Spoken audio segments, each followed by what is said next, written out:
Yeah, I got that the past week. 78 years old. He's been in a ton of movies. He didn't just know for Herschel. Although Herschel, other than Carol's probably my favorite character in the whole show. Yeah. But I mean, he's been in so many films and television and things. When you can spend the rest of the podcast just listening to his credits. From everybody I know who knew him, including Amy Sundberger's like Michael Rooker's handler and stuff, and people like that. He's just an awesome dude, and he was just a really nice guy, and obviously a great actor. And what he brought to Herschel really gave a lot of depth there. I love hearing. It really wasn't so much there in the comic as what he did with it. Yeah, I love hearing him. Anytime you have a chance, if you can find some interviews with him talking about the craft of acting, it's like you can sit there and listen to him for hours just talking about it. Like how you can tell how much he loved acting, and it's just some actors when they talk about that craft, it's just like magic, right? When they talk about it, he's one of those. He's definitely one of those actors. And I've never heard anything negative about him. Like he's so professional. Like and kind. That's a word I've heard used about him with a lot of different people is how kind he is. Yeah. There's even a picture of Bernthal and Stephen Yeun and Norman Reedus going to visit him in the hospital before he passed. Yeah. I mean, and he hasn't been on the show in years, and yet they're also friends and also close. And I still miss him. He was the one that made me yelled out loud to no one when I was watching that episode. His character death, out of all the character deaths in Walking Dead, affected me the most. Yeah. I kind of echo what you guys are saying. I mean, he's one of the few characters that I think I've appreciated more outside the comic than inside the comic. I think, I think that's kind of a short list of characters. Most of their comic counterparts we tend to like more so than sometimes the jump to the screen. Right. I think Herschel was one, and like maybe Shane was another, but yeah, just I mean, a full life. He did. Illustrious career. I'm looking on IMDb, and he has 81 credits to his name. So In the Heat of the Night, one of my favorite movies. Yeah, that was one of his first ones. Yeah, and he was able to keep a career after being in the Stallone Judge Dredd movie. Mad props for that. I mean, that means he was a warrior. He was on the X-Files, G.I. Jane. He was in Exorcist 3, Young Guns 2. The Right Stuff. One of my favorite movies. Right Stuff. Yeah, I'm about to rewatch that before First Man comes out. He was in Cold Blood with the black and white movie with him. Oh god, I'm blanking on Robert Blake. Yeah, a ton of great movies. Like you said, a long career. Rest in peace, man. I hope he doesn't come back. This is zombie. The interesting thing is he passed like right after they announced him appearing on the show this season. Like he's, they've mentioned that him and Bernthal and a couple of the others are gonna actually show up on the show. So I'm assuming it's some sort of flashback or fever dream or possibly welcoming a character whose departure is imminent into the world beyond. But, yeah, right. I guess the other big news would be what's happening with the Walking Dead video game. Is that where you're going after this? No, but I think that's a good thing to talk about. We talked about last week how Telltale Games had closed their doors and gone down to Skeleton Crew. That Skeleton Crew 25 is going to go as well in the interim since we last podcasted. But the bright spot in all this is that Robert Kirkman stepped in with his new Skybound company, which has a games division that's just starting out, and they want to they're going to step in and take the IP back, and hopefully they're looking to hire as many of the devs from Telltale as they can that did not already get other jobs. Because when this thing with Telltale happened, there's a picture of Polygon I saw. They set up like a little impromptu job fair with a lot of other video game studios just kind of showing up, set up a table on the roof of the Telltale building. Ubisoft was one, Insomniac Games, Gearbox, a lot of the bigger names in the industry jumped in to give the devs from Walking Dead, the Telltale Games, new jobs. But Kirkman wants to step in, finish the story at least, maybe keep on the devs to do more games in the future for Skybound. And he's looking, like I said, looking to hire as many of the people who got let go with no notice or anything. And speaking of that, because they were let go with no notice and no notification or anything, they filed a class action suit against the Telltale because in the state of California they have a law there called the Warren Law. I forget what Warren stands for, but basically it states that they, if companies in trouble or whatever, they need to give their employees a 60-day notice before they can let them go. Plus all severance pay, accrued vacation pay, things like that. So they are there's a class action lawsuit from all the devs from Telltale coming together against the former owners to get some of that money back for them. So I mean, that's a really shitty situation. I heard they even had literally a week before they shut down, they had somebody fly across the country to come work at Telltale, and they literally got to work 1 week before they were all let go. Yeah, it's just they're still hiring people. Well, I have a friend who went through the exact same thing. She worked on a game, and of course they keep secrets. Like that happens quite a bit. I didn't know that, but it happens quite a bit in the gaming world. When there's money problems, they don't exactly tell everybody. So when the funding stops, you just get hit and you don't get the money, you don't get your pay, and that should not be allowed, man. That's just the worst. On further analysis, I guess they were trying to get money from Lionsgate to buy in as a partner, and then Lionsgate did not give them the money they were looking for, and that was what caused their collapse. But I mean, if your business is doing so poorly that you're depending on an investor to come in and kind of Ponzi scheme you out of it, then you're doing something wrong with your business. You know what I mean? That's kind of the hustle with some of that gaming stuff. Is they will, like they only have funding for a certain amount of time, but won't tell you or any of the workers there, but they'll still bring in new workers, and and expect you to keep working hard, but won't warn you to prepare yourself for that you might lose the job or not get paid for all the stuff you've done already. So I'm glad that they have this law. And as a fan, I'd love to see the game get finished. But as a human being, I don't want to see the game get finished if it's not a whole new dev team or these people are going to get screwed over in the process. I mean, that's not cool. So yeah, unfortunately for them, they can sue, but you can't get blood from a stone, right? I mean, if money's not there, money's not there. I mean, unless it happens that if they get money from something else, sometimes they go on other stuff. If they can kind of get money down the line, I mean, hopefully between Skybound and the other dev teams stepping up, we can they can at least have a bit of a cushion to fall back on. So. Yeah, for sure. It's a total win for Robert Kirkman and company. He didn't have to do it, but he's trying to make the situation right, and I really respect him for that. Yeah, and especially from a property, obviously, that I'm talking about the game specifically, that has had diminishing returns. I don't think that he was doing this as a way to increase his fortunes, because I would imagine the cost of spinning all this stuff up, hiring these people, and finishing this game is probably going to be probably a net. A wash for him, basically. It'd be one thing if the game's revenue were still high, but if that was the case, then Telltale would still be around as an entity. So yeah, I mean, the fact that I know there's a lot of people that have a lot of different opinions on, this is, some people aren't happy because it's like, well, you're going to make money off this thing that, that all these people got laid off and everything else. But I mean, at the end of the day, I mean, he's trying to do, I believe they're trying to do what's right. I mean, trying to get people jobs, trying to hire people, trying to finish the property. And the only thing that concerns me is just like, okay, is this just a short-term thing? Like, is the plan just to bring these folks in to complete the game and then they're going to get clipped again? Or which, if they're told that up front, then that's fine. Right. I just hope it's not another. I just hope these folks don't end up going from the frying pan into the fire. You know what I mean? Like where they think, oh, now we're working for Skybound Games, and then after the dev is complete, then they just lay everybody off. So, well, I do know Skybound is kind of a fledgling game company, and they were looking, they're looking for to put together a team anyway, because they wanted to put the Walking Dead games. Plus, I mean, other games from other Skybound properties like Invincible, Thief of Thieves, or Outcast, whatever else, other properties they want to develop. So hopefully they'll, between that and like I said, the other developers hooking up and giving them jobs to be able to, have a bit of a cushion to land on. Yeah. I feel bad for the workers, I really do. I mean, even if it's like a few more months to hold them off. If they know ahead of time, it's a few more months to get them to the next gig. How cool would it be to get that style, Telltale style game made about Invincible, or the style of the comic? That would be awesome. I love that. Yeah. There's a lot of properties in Skybound that can be developed. Oh, for sure. That way, so. For sure. So yeah, so hopefully this turns out to be a win-win for everybody. Again, if nothing else, I hope it gets some people employed, if nothing else, until they can find something a little more permanent, or hopefully they can prove themselves and the support's there. I mean, I really hope that maybe this spurs people to buy the game, to buy the last two episodes, and hopefully prove to Skybound that it's a viable thing, and that they could kind of get something going. And maybe since they own the IP, the one thing with Telltale, I mean, not to get too far down this road, but the one thing with Telltale is they went after high-profile properties that they didn't own, so high licensing fees and everything else. And of course, the licensee is going to get their money before anybody else. So if you're making games where you're the license holder, then your cost of development would theoretically be cheaper because you don't have to pay a licensor. Right, exactly. And they went after some of the biggest properties out there, Batman and Marvel Guardians of the Galaxy, and Game of Thrones, Minecraft, Borderlands. I mean, maybe not Borderlands, but still, again, it's stuff they don't own, stuff that you have to pay royalty to. So we shall see. So I guess it turns out there's three things I want to talk about. The other thing I was going to mention was, and this is something that kind of started on our Facebook page earlier today, or I guess yesterday, because Aaron posted an article up and talked about the numbers and the ratings a little bit. And I guess the ratings for the season 9 premiere are the lowest since season 1. And I guess it looks like the ratings overall are down like 40%. And then there was a lot of chatter on that people are getting worried, about, even though it's still the second. Yeah, I mean, there are tons of network shows that would kill for a 2.5. Exactly. Yeah, put it in perspective. Yeah. So it had, I mean, as Daryl and I know, there are shows that we do podcasts about that have a 0.7 rating, and they're still making it on the air. And they're still exactly. I was going to say, is that they just so the fact that this has a 2.5 and there's a lot of factors that go into it. I think the fact that AMC owns the Walking Dead TV show.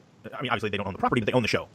So the money all stays with AMC. Whereas, for a lot of other networks that put shows out, they don't own the material. I mean, I know not to get all down that rabbit hole, but things like Last Man Standing. A lot of people thought it was a lot of political in nature, and I think a lot of it had to do with the fact that ABC did not own that show. They did not make all the money off of that show. So when you don't own it, you have to make hard decisions about what you cut and what you keep when you don't own what you're producing. And so there's things like that.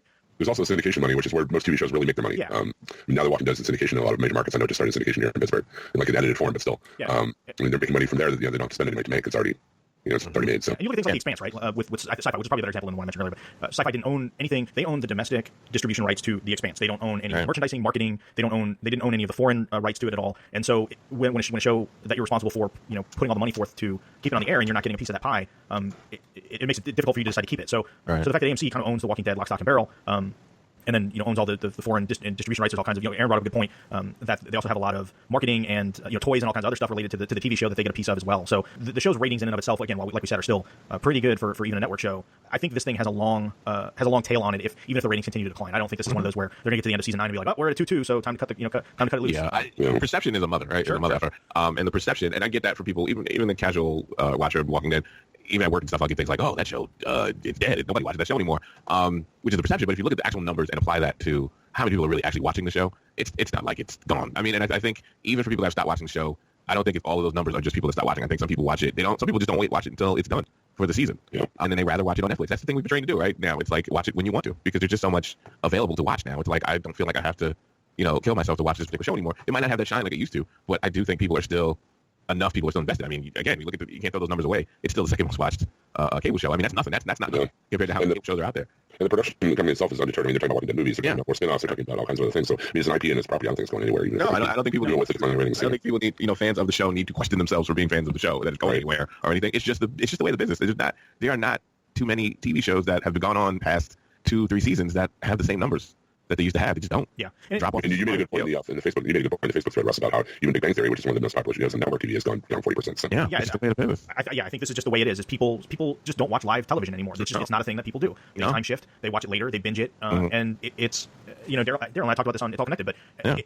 I'd hate to be in this business right now because it's a declining business. I mean, like it or not. And not accurate numbers. That's the other thing, too. Like, the system to record the actual numbers are so outdated still. That Nielsen stuff, it's just so behind where we are right now and what they feel is important to count and what they don't count.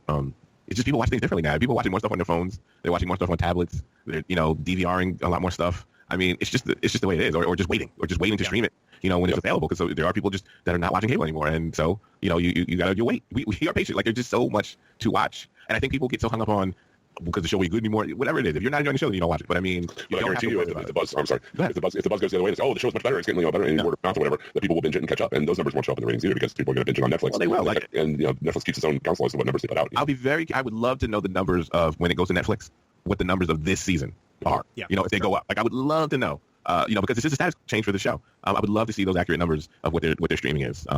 Just to see, what the reaction is from people, because that's kind of the way the movie's been going, right? It kind of goes that way. But I mean, again, I just don't think people need to panic or worry about it, or it's still, the numbers are still good enough, more than good enough, that the show is still profitable for AMC and people involved. Mm-hmm. Yeah, we have no visibility into foreign rights, foreign distribution, what any of that stuff looks like, what Netflix pays AMC to carry the show almost right after the current season is over. It's right. Very shortly on Netflix, so which I'm sure that's a pretty penny too. So there's a lot of factors that go into that 2.5 rating that probably make it much higher. And again, that's just US same day live ratings. I'm sure +7s are much higher. Oh, add the illegal downloads. Well, there's a lot of that too. There's a lot of that. No doubt.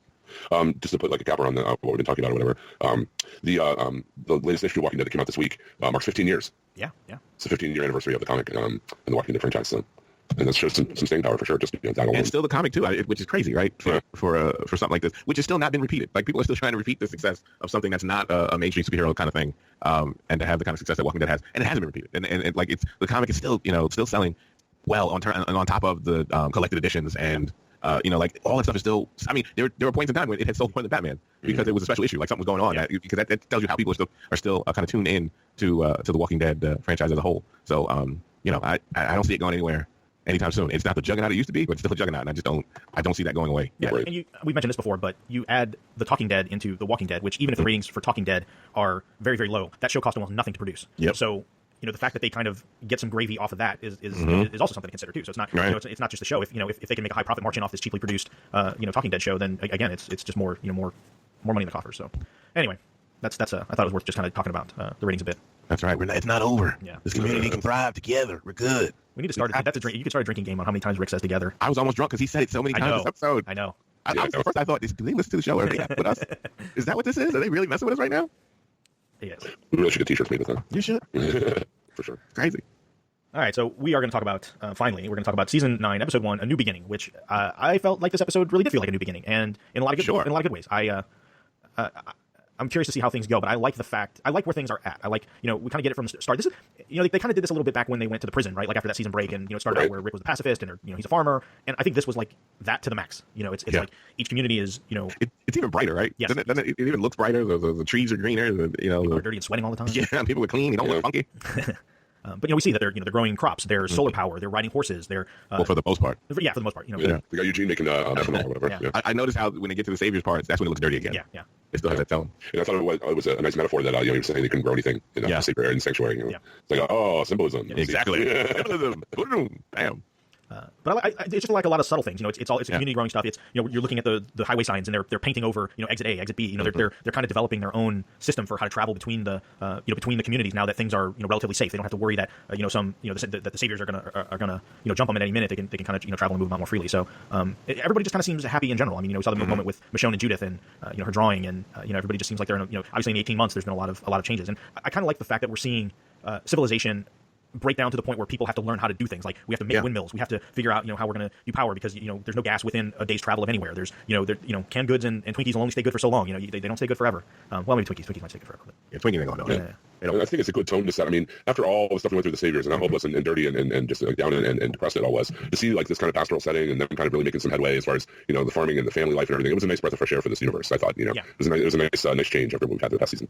And again, I just like to see them focusing on having to rebuild society, to have to literally rebuild it, not just use what's there. Right. Yeah, cars shouldn't have gas anymore. It's been a while now. Yeah. You should be running out right now. Diesel, things like that. You can hang on to for quite some time. Gasoline, not so much. Exactly. So I think that's pretty cool. I like the new open. It's funny, again, Daryl, you talk about if they listen to the show. It wasn't that long ago that we talked about how the main show needed a new opening after the cool opening credits that we had on Fear, and so we get this really cool like animated style of new open, which I really like. I think it's really cool. I like it too. I'm telling you, they don't want to give us credit if somebody's listening. For some reason, I'm watching this open, and I don't know why this went into my head, but I got a real like Planet of the Apes vibe off of watching that. I don't know why. A little bit, yeah. I did too. But it did have that kind of vibe to it. It did. Yeah, I just got that kind of vibe. It just seemed kind of I don't know, like maybe like Apes animated series or something weird like that. Yeah. It does. I mean, they're both doing the same thing, right? Civilization's trying to rebuild or whatever.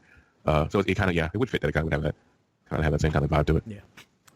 but episode starts and everybody's on the road. The main crew are on the road, and it's kind of cool because they're going down the road. They're all communicating with each other. Right. They're killing Ren walkers, and you can tell they kind of have a goal, and they make it to this. Well, what I guess in real life was the Georgia State Capitol, which I guess was meant to be a museum in D.C. where they're going. It's supposed to be the Museum of Natural History. Yeah. And the funny thing is, I got huge Fallout 3 flashbacks here because they are in the abandoned D.C. trying to find the heirloom seeds and stuff. And it's some very much a scenario out of Fallout as well. So shout out to my Bethesda fans out there. I thought it was weird that they were making such an effort to scavenge like the boat. I'm like, really, you would take that? But like, what's the like? Yeah, you think it was an afterthought. Like the wagon? Okay, I get it. Yeah, the seeds the for boat. sure.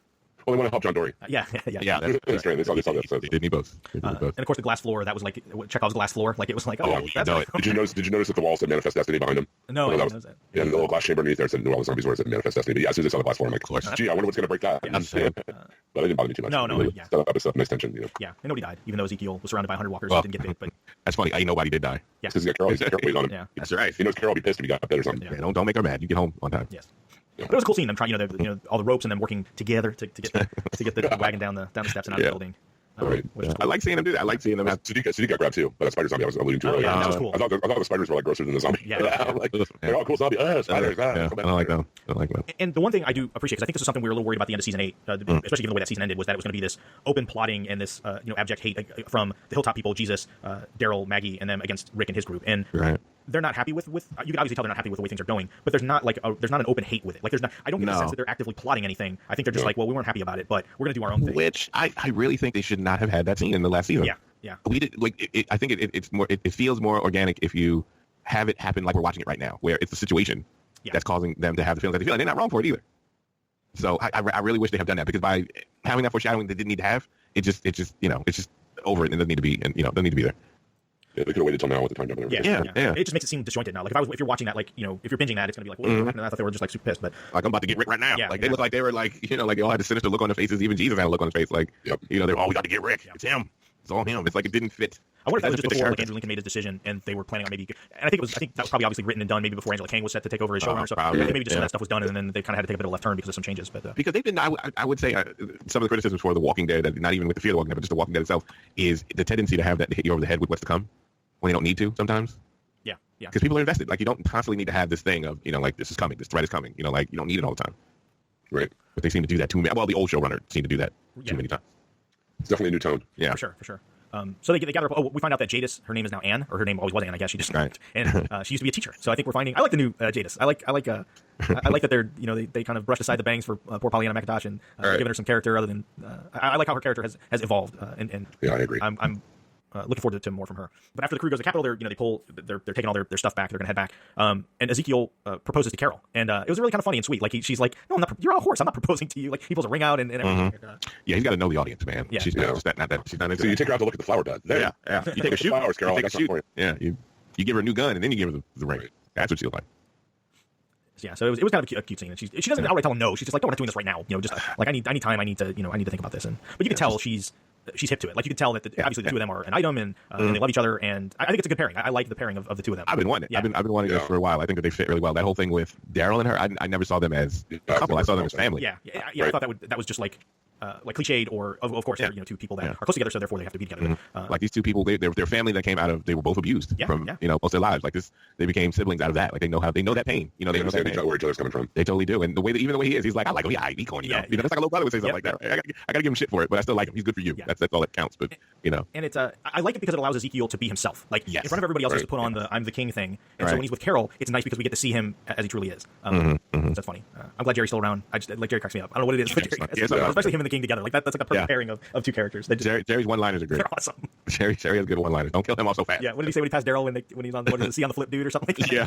Jerry has good one-liners they need to keep. You need some of that levity throughout. So I don't lose that. You need that. Definitely. He has good timing too. He has good comedy. Yeah, he has great timing. That's another thing with him too. He has great timing as a character, as an actor. So Rosita shows up and tells them that the walkers basically the main bridge is out. So they're kind of in a bad spot because they can't. They're not gonna have an easy way to get all this stuff back.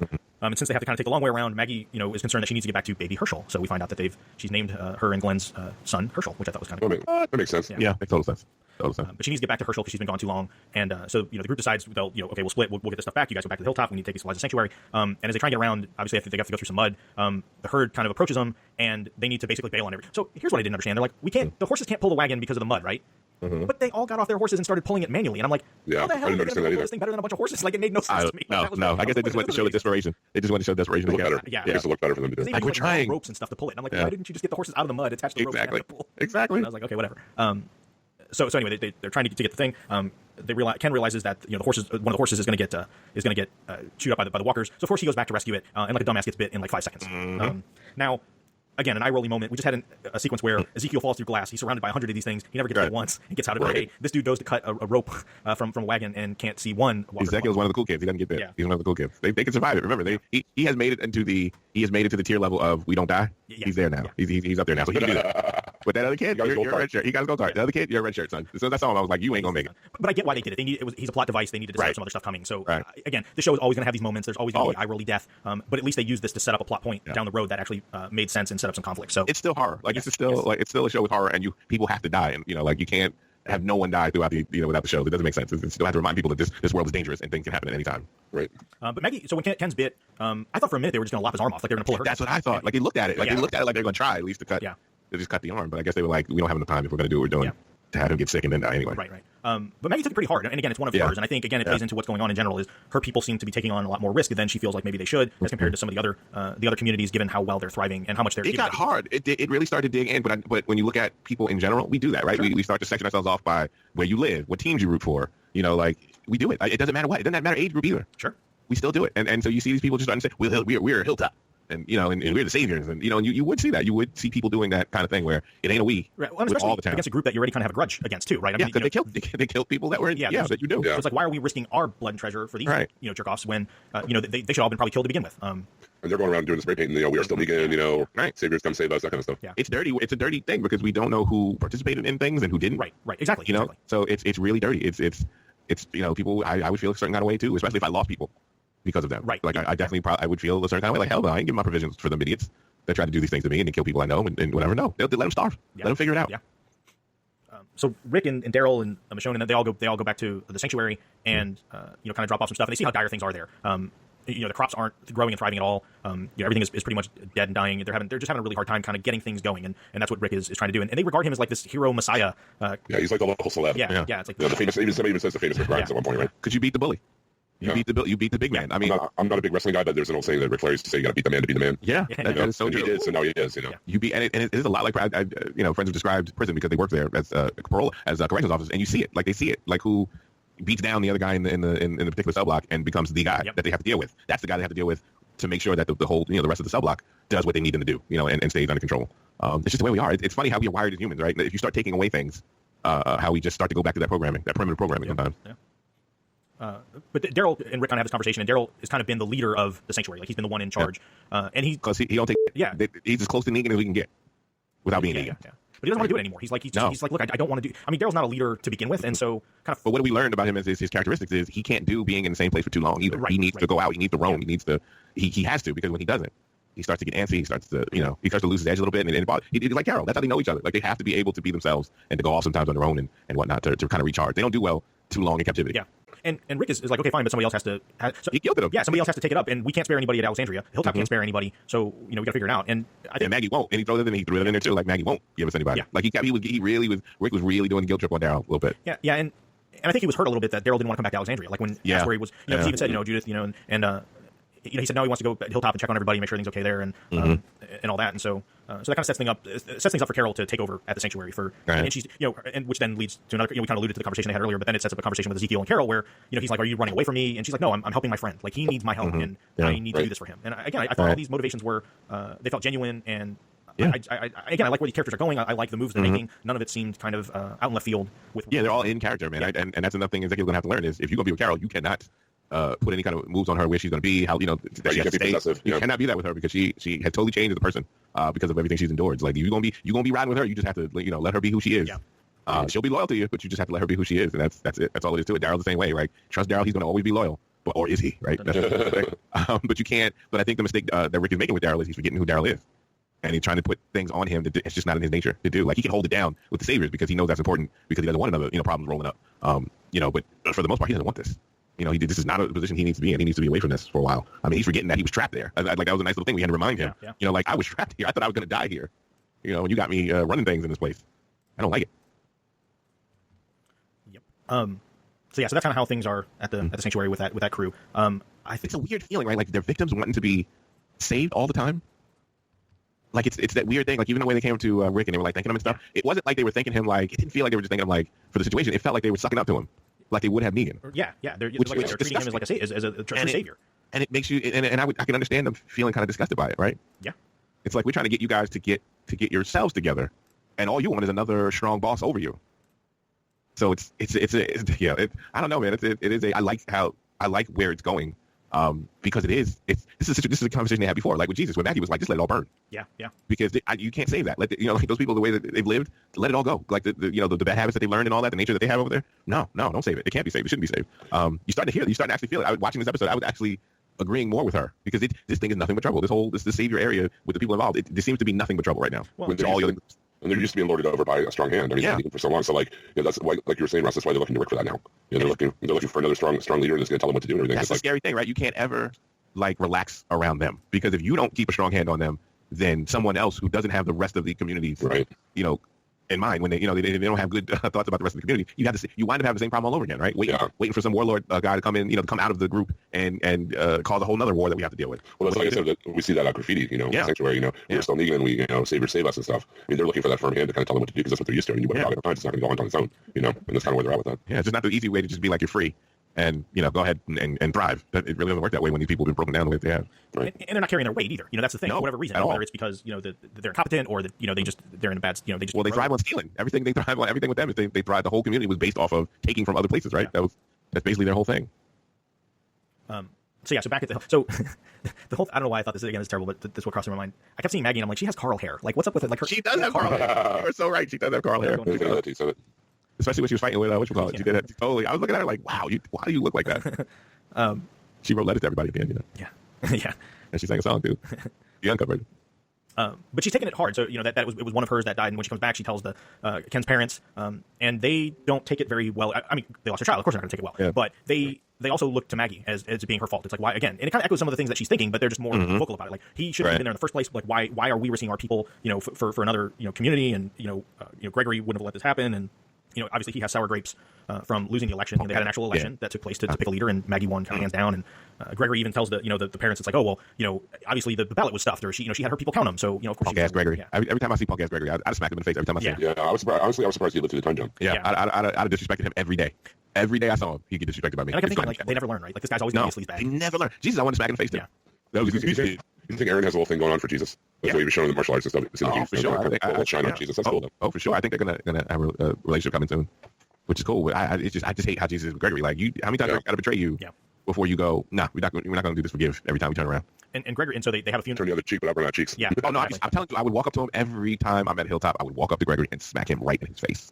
Because he got people killed. What the 5 fingers say to the face? That's right. Wouldn't matter who he went, wouldn't matter who he's talking to. I would just smack him right in his face every time, and I dare somebody to say something otherwise because he got so many people killed. Yeah. No forgiveness for that. None. I don't know. But they have a funeral, a little service for Ken, and of course Gregory talks, and he continues to kind of stoke the fires. That's what he does. Yeah. He talks to Ken's parents trying to start. And again, so Ken's father was an alcoholic, and he stopped drinking. The mother, he gets her drunk, so she kind of passes out. And then when it's just, you don't partake anymore. I forgot. Yeah, like my bad. Yeah, sure. So he gets Ken's dad all tanked up, even though he's not supposed to be drinking. Which obviously, if he hasn't had drank in a long time, and he's grieving and everything else. All right. Maggie's out walking Herschel. Gregory says, "Oh, hey, there's somebody out by Glenn's." He's like, "I don't want to start any trouble, but I ain't starting no trouble in that. I'm just going to leave this here." But somebody's out there defacing Glenn's grave, and so she goes to take a look, and she gets attacked by what we find out is Ken's dad. The baby gets kicked over, and they're able to stop it, and they find out who it's him. And they subdue him and put him away. And of course, at this point, Maggie's no dunce. Like, she knows that Gregory totally set her up. Oh hell yeah! So she goes and confronts him, and of course he gets indignant with her and tells her he should be in charge and everything else, and then pulls a knife and tries to stab her, and she's able to get the better of him. Well, yeah, she's Maggie. Oh, you want to shoot me in the pinky toe, huh? Yeah, I love that movie. Oh, yeah, because that's how she whipped his ass. He's like, oh, okay. You think you tough? Yeah. Gregory's, I'm sure he's partaken a little bit in the drink himself, so he's probably not at his. Oh, I'm sure. So they have their bit. Rick and Michonne show up at the Hilltop as well. They finish their business at Sanctuary. One of the things I kind of passed over this, but that Rick and Michonne kind of have a conversation with each other, and she kind of teases them about the whole the famous Rick Grimes thing, and but she starts talking about, like, we need to start developing laws, and we need to get something. We all need to come to an agreement on how we're going to treat each other. Like, what do we do, when people don't follow the rules, and how do we respond to that? And they talk about making a charter and having everybody sign off on it so they can all kind of agree on code of conduct or what happens. And again, they're starting to rebuild civilization, and I think like anything else, I mean, you need to deal with how you deal with crime and punishment, and I think that's something at various times in the show has been. There's been retribution, swift and and unforgiving at times, and then other times, like with Negan, where they they give people a pass on the death sentence right away. So, so that conversation goes up, and Rick kind of agrees that that's probably a good idea.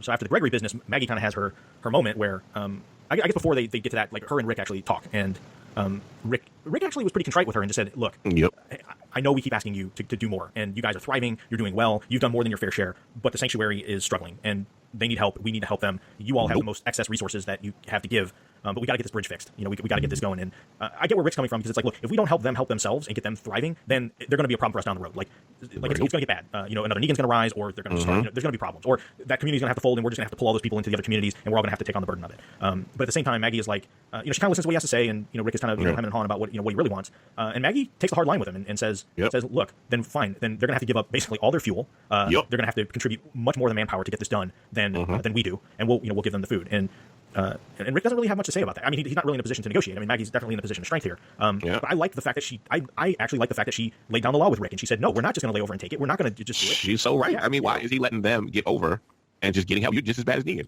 I think what I liked about this is I can see both their points of view. Yes. I mean, I can see where Maggie's like been busting hop and getting her stuff together, and why would I share this? And you also see Rick's side of, hey, we need to keep these people on our side, or else we're going to end up biting us in the ass.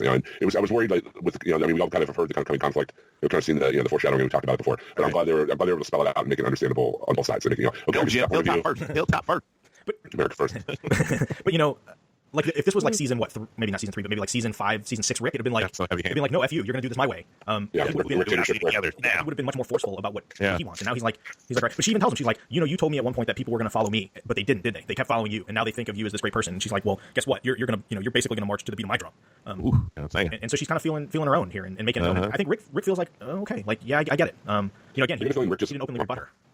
Yeah, just kind of the feeling that like Rick just wants out, kind of. He just wants to spend time with Michonne and his baby, and I think he does. He just kind of keeps the peace, right? Like he just want look, all of us should just we should all get along. We should all find a way to thrive independently, and then we don't have there doesn't have to be a quote leader that that has to make all these hard choices and stuff. And I think he's fine to just kind of keep things going. So anyway, I thought it was a great exchange between the two of them. I definitely like the fact that Maggie didn't back down, and I like that it didn't turn into this conflict. I thought for a minute, like, okay, here we go, this is going to be where the two sides are setting up against each other, but it doesn't. Yeah, I like the way they're writing this. Yeah, I do too.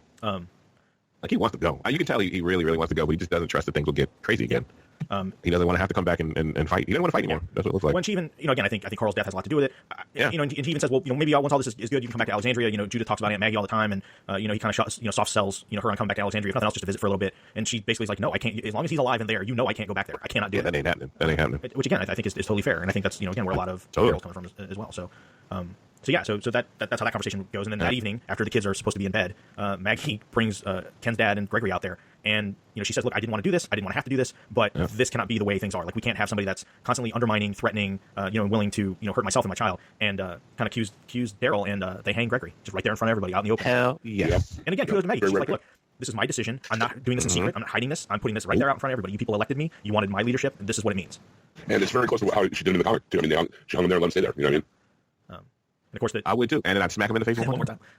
Of course, a couple of the kids get out, and just as she's about to do it, Michonne tried to stop her, and even Rick went to Michonne and said, "No, you can't."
Comics, movies, music, video games, technology, Blu-ray, television. This is the HHW LOD Podcast Network. comics, movies, music,